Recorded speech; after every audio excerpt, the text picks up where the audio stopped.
shadow knows.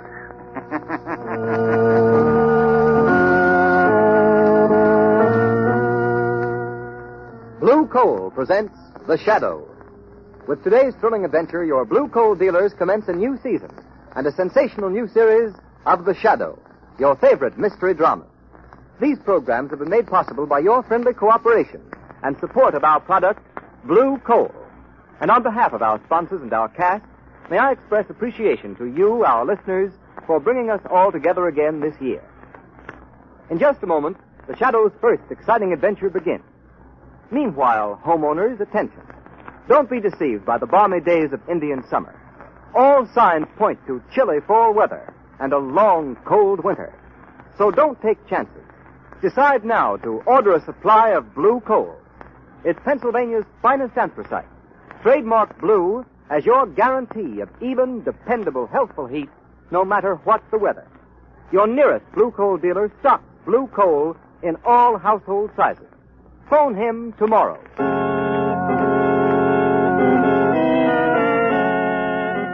The Shadow, Lamont Cranston, a man of wealth, a student of science, and a master of other people's minds, devotes his life to righting wrongs, protecting the innocent, and punishing the guilty. Using advanced methods that may ultimately become available to all law enforcement agencies, Cranston is known to the underworld as the Shadow. Never seen, only heard, as haunting to superstitious minds as a ghost, as inevitable as a guilty conscience. Today's story, Traffic in Death.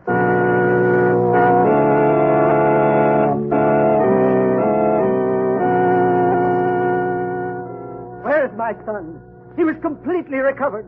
You were going to let him out of the sanitarium today. What's happened? According to the reports, he suffered a relapse in the night and died. I'm sorry. Dead. Dead? But how? Why? Jim! Jim, answer me. Why is he so pale, so quiet? Your husband suffered a relapse after a severe hemorrhage, Mrs. Case. I'm sorry. He is dead. Dead? No, he can't be dead. He was to go home today. How did it happen? Why did you let it happen? Why? Last night, I left my wife, Maria, here in the sanitarium. They say she's getting better. Now you try to tell me she's dead. Dead. I'm sorry, Tony, but here's the report. Relapse after hemorrhage. No.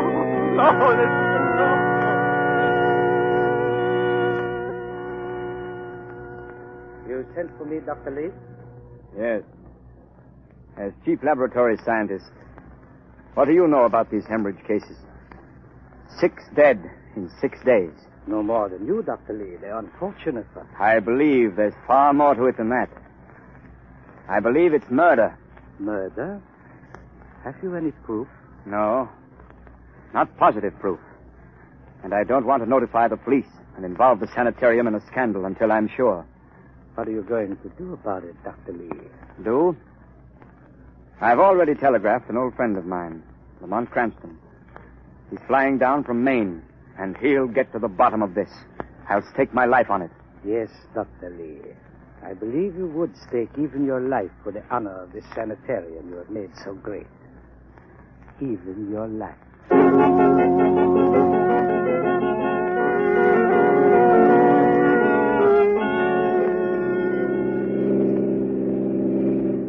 Traffic's heavy tonight, Margo. Say, why so quiet? Regretting the end of your summer vacation in Maine? No, I'm remembering all the things I forgot to pack in our wild rush to catch the plane from Portland. Sorry, Margo. You could have stayed, but I had to come. Lamont Cranston, who needs the protection of the Shadow this time? Who sent you that telegram? That telegram was from a man who once saved, although he doesn't know it, the life of the Shadow. Anyone I know? You've met him. Dr. Randolph Lee, Chief of Staff of the Memorial Sanitarium. Dr. Lee? Why, he's one of the greatest surgeons in the country. Yes.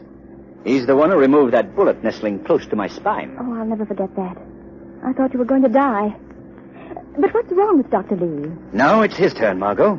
He thinks he's going to die. But Lamont, a famous man like Dr. Lee, who would want to kill him? Why? That's what I hope to find out. Well, here's the sanitarium. Come along. I'll explain on the way up to his office. He's waiting. Here, let me help you out of the car. Thanks, Lamont. He isn't afraid of being murdered. Not in a big sanitarium like this with his staff all around him. Caesar was murdered while surrounded by his staff, Margot. Oh, then Dr. Lee's afraid of one of his associates. So that's why he hasn't called in the police. Exactly. He hasn't enough proof to arrest the man. And he doesn't want the sanitarium involved in a public scandal. But there's more to it than that. This way, Margot. What else is there? Murder. Wholesale murder. Wait a minute, Margot. Oh, nurse. Yes, sir. I'd like to see Dr. Lee. He's expecting me. Oh, you're Mr. Cranston? Yes. Dr. Lee left orders that you were to go right up to his office in his private elevator. Will you step in here, please? Thank you, nurse. After you, Margot. My, a private elevator. Just press the button marked Dr. Lee, Mr. Cranston. It will take you directly to his office. Thank you, nurse. We'll manage. Lamont, you say Dr. Lee suspects someone of wholesale murder, but there hasn't been a word in the papers. Death's not an unusual occurrence in a big sanitarium, Margot. And there are many more ways of killing than with a gun or a club. Well, were these people killed in some unusual way? They died of anemia. Acute anemia. Because every ounce of their blood was drained from their bodies. Oh, I never heard of such a thing. Does Dr. Lee suspect someone in the sanitarium? He didn't want to say over the phone. That's why he begged me to hurry here when I called him from the airport. I'm afraid Lee's in danger if the killer suspects he's onto him. Here we are, Lamont. All right, Margot. Well, hello, Dr. Lee. I came as quickly as I could. Lamont! Dr. Lee? Well, what is it, man? Are you ill? Lamont, look. Look at his face. Margot, get a glass of water. That decanter there. No, wait a minute. Never mind. It's no use. He's dead? Are you sure? positive. But there's no sign of violence. Yes, there is, Margot. Look here. He's been stabbed in the back with a surgical knife. Oh, Lamont, how ghastly. A great man like Dr. Lee murdered. I was afraid of something like this. Margot, we've got to be careful. This killer is desperate. He'll stop at nothing to cover up his crimes. He's murdered one of the greatest men of medicine, and I've got... The automatic elevator is going down. Let it go. Someone else has called it down, and they may be coming up here. Let's wait and see. The man who murdered him knows we're here, and he may do something that will make our jobs easier. The elevator stopped. Lamont, the police will have to be notified. Yes, but I have a hunch that Commissioner Weston and his homicide squad are going to need help to crack this case. The elevator's coming back up. Get away from there, Ma. Stand behind the curtain there. Keep out of sight. What are you going to do, Lamont? That depends on who steps out of that elevator. Margot, get behind those curtains, please. The elevator's almost here. Be careful, Lamont. Keep out of sight, Margot. It's just possible Lee's killer may be returning to cover up his crime.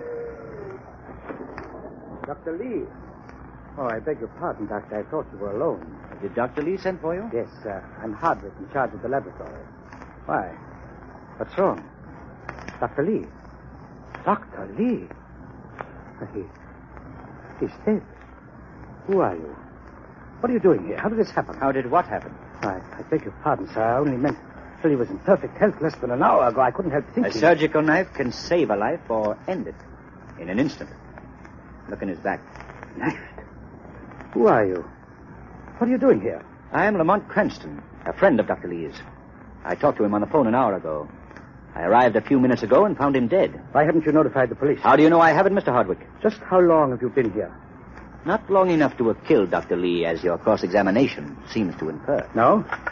We'll see what the police think. Hello? Hello, operator. Get me police headquarters. Quick. Cranston, Dr. Lee has been dead less than 5 minutes. And I find you here alone with him. Not quite alone, Mr. Hardwick. Who is this woman? Why was she hiding? This young lady is Miss Lane, Mr. Hardwick. Hello. Hello. Hurry up that call, operator. Police headquarters? This is Mr. Hardwick of the Memorial Sanitarium. Dr. Randolph Lee, chief of staff, has been murdered in his private office. I found a man named Cranston and a girl alone in the room with the body. Yes. I'll see they don't leave before your men arrive. Very well done, Hardwick. The police will get the truth out of you when they get here. Yes, Hardwick. The truth will out. And when it does, someone will hang for this.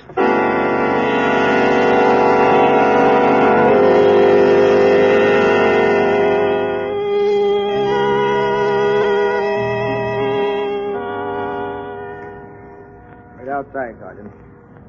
Well, Cranston, the story of the nurse who sent you up here to Dr. Lee's private office, along with the coroner's report on the time of the death, completely clears you and Miss Lane of any suspicion. Thank you, Commissioner Weston. Thanks, Commissioner. Your car's arrived from headquarters, Commissioner Weston. You can go down the hall and take the main elevator if you like. Thank you, Hardwick. I will.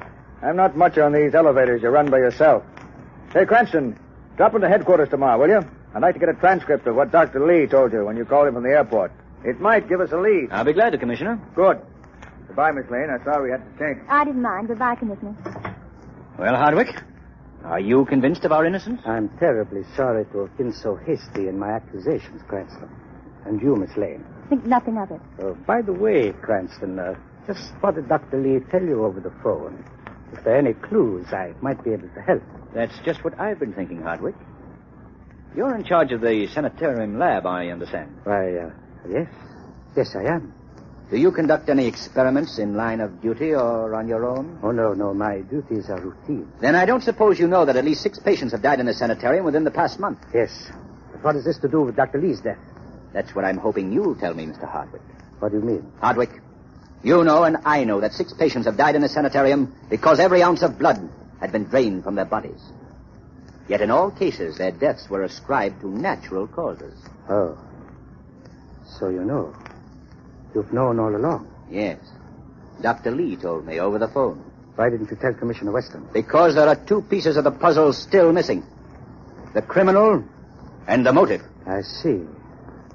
Well, if you will wait here, I may have something in my laboratory that will complete the picture for you. I'll take Lee's private elevator and be back in a moment. We'll wait here. Lamont, you act as if you suspect Mr. Hardwick. I do, Margo. Then why did you let him leave? If he's guilty, he'll run away. No, Margo. If he's guilty, he'll come back and try to kill us for the same reason Dr. Lee was murdered. We know too much. What are you going to do? Call Commissioner Weston? No, Margo. Weston is only concerned with Dr. Lee's death. I want to know how those 6 helpless patients died and why. I think the time has come for the shadow to take a hand. Can I help, Lamont? Yes. If you're game to stay here and wait till Hardwick comes back. Of course I will. Tell Hardwick I had to leave. Tell him I'll be back in 10 minutes. What will I say to Hardwick? Lead him on, Margo. Make him think we have proof of his guilt. If he is guilty, he'll hang himself with a rope of words. Where are you going, Lamont? Nowhere, Margo. Nowhere. Just into the shadows. In the shadows.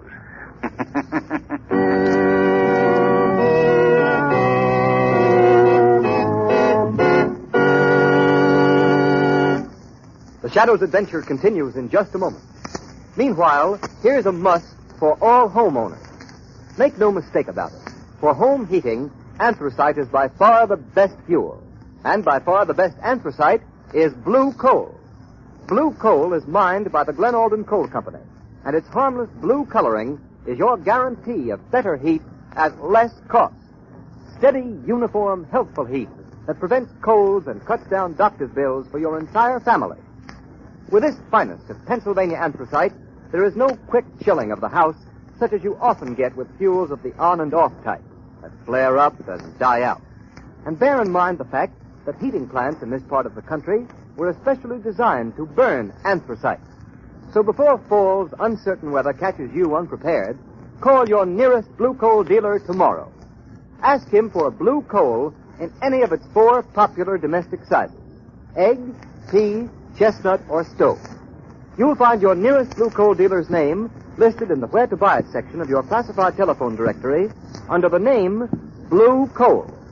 Remember, for even, dependable heat at all times, always insist on America's finest anthracite, Blue Coal.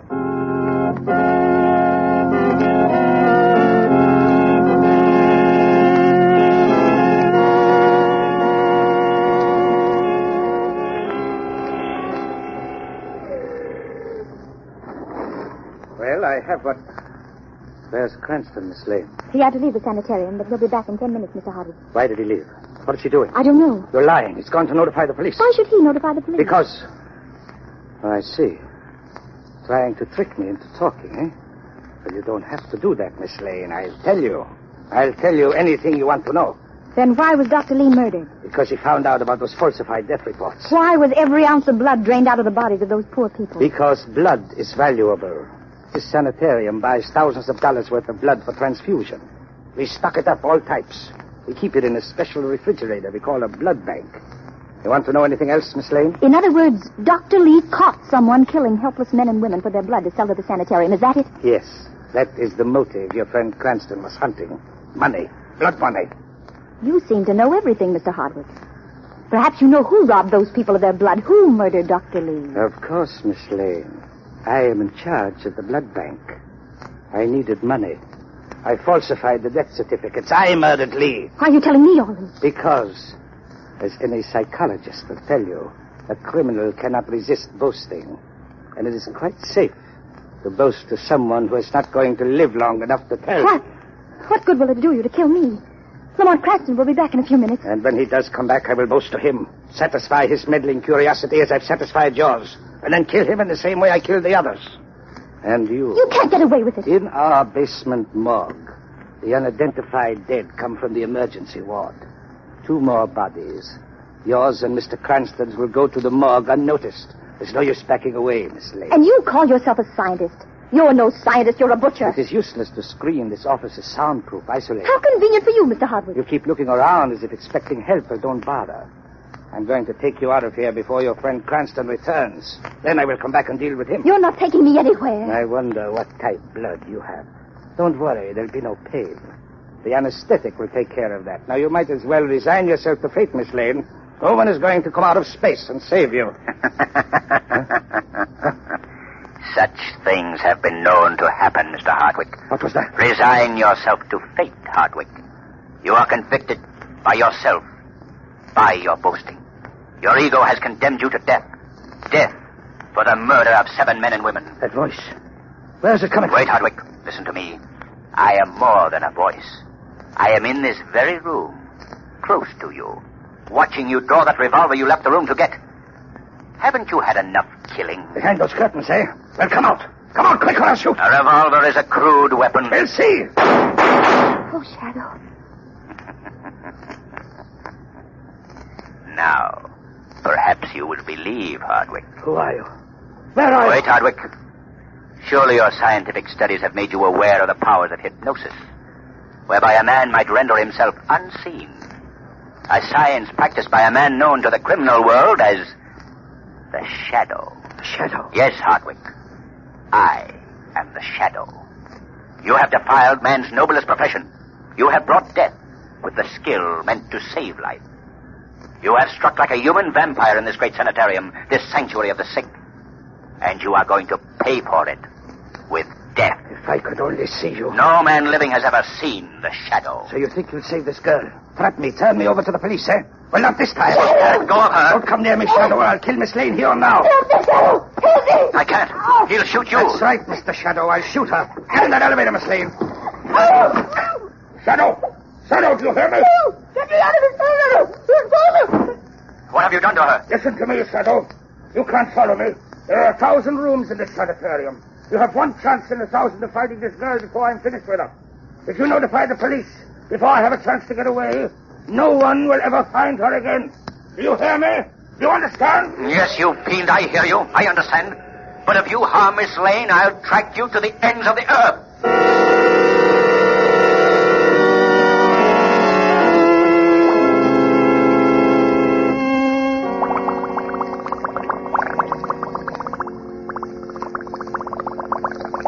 Now, Miss Lane, I am ready. Do not let the bubbling sound unnerve you. It's just my special blood transfusion machine. Come on. Come on. It will do you no good to struggle against the anesthetic. That only brings unconsciousness quicker. Come on. Breathe deep, Miss Lane. Deep.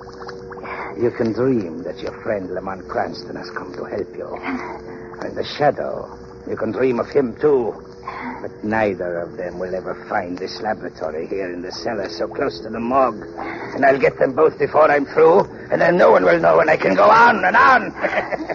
Come on. You are a benefactor to humanity, Miss Lane. A blood donor. Some poor fool.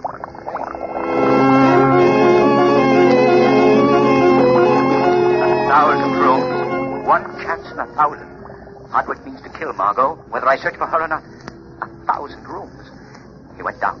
But the whole sanitarium is down. Wards, labs, operating rooms, corridors. Down. I must find her. I must. How are you today, Mary? Oh, just fine, Jack. Well, the nurse says they're going to let me leave the sanitarium to... Jack, look. What is it, Mary? Oh, that door. It just opened and closed, but there was no one there. Oh, now, Mary, control yourself. You've had a bad time. You just imagined it, dear. No, I saw it open and close. I tell you, I saw the door handle turn, but there was no one there. It's no use. One chance in 1,000. I've got to try something else. Something else. How about another game before we go on duty, Bill? No, I gotta be going. Operation and surgery. Everybody's on edge since Lee was murdered. Say, I wonder why Hardwick spends so much time in the old storerooms next to the morgue. He's fixed it up as an experimental lab. I wonder what made me think of Hardwick. It was almost as if someone were asking me where to find him. The lab, near the morgue. That's it.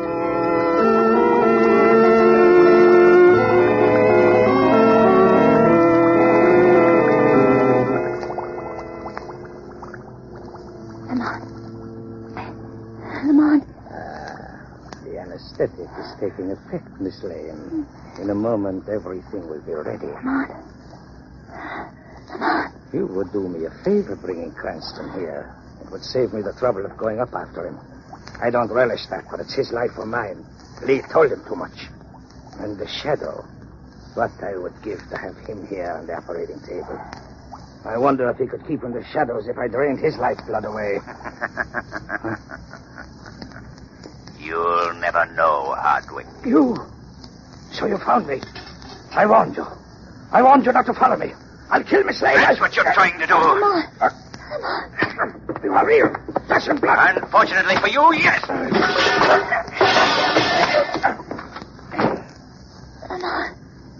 Lamont. Yes, Margo. Thank heavens I found you in time. Hardwick. Where is he? I knocked him out. Lie still. I'll get help. But the shadow. They'll put two and two together. Wilson will guess you're the shadow.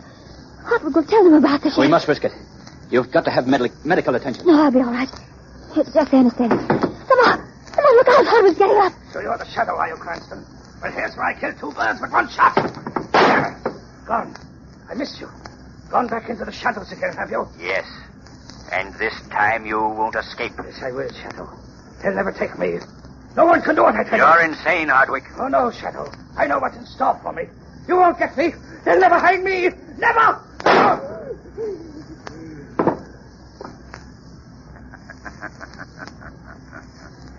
A coward to the very end.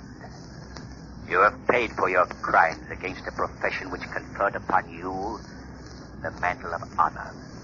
Against a great sanitarium and a great man of medicine who trusted and befriended you. Against helpless humanity you were trained to save, not kill. You have paid for this final cowardice. And you will go on paying. Shadow. He's dead. Yes. Dead. And may heaven have mercy on his soul.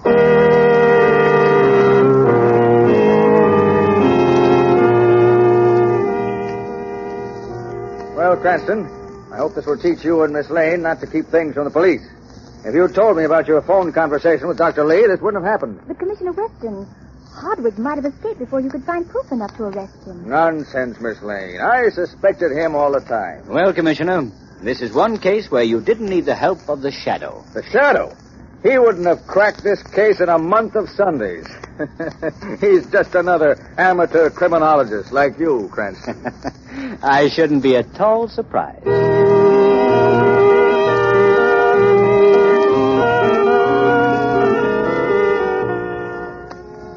Before the shadow returns, John Barclay, Blue Coal's heating expert, has a few words for all of you. Mr. Barclay.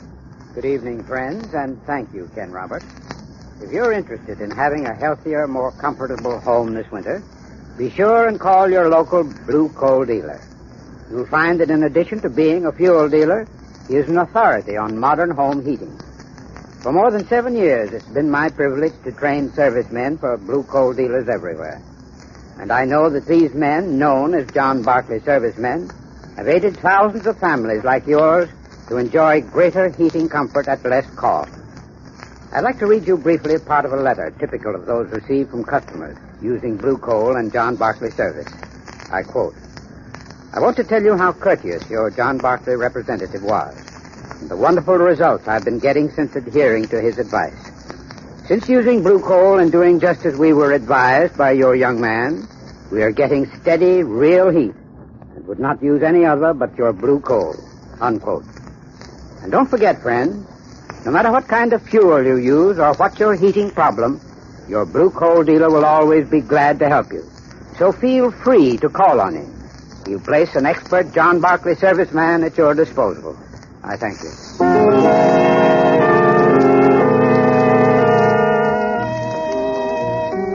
Friends, tonight's drama, a radio version of one of the many copyrighted stories which appear in the Shadow magazine, now on sale at your local newsstand, was not intended as a reflection on any of the thousands of splendid sanitariums throughout the country. These institutions are conducted according to the highest of medical standards, and their doctors and scientists are among the most skilled and ethical men in the profession. All the characters and all the places named in this evening's program are fictitious. Any similarity to persons living or dead is purely coincidental.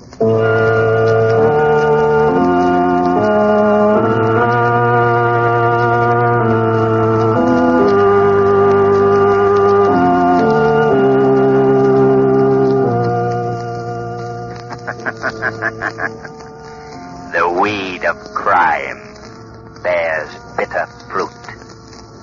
Crime does not pay.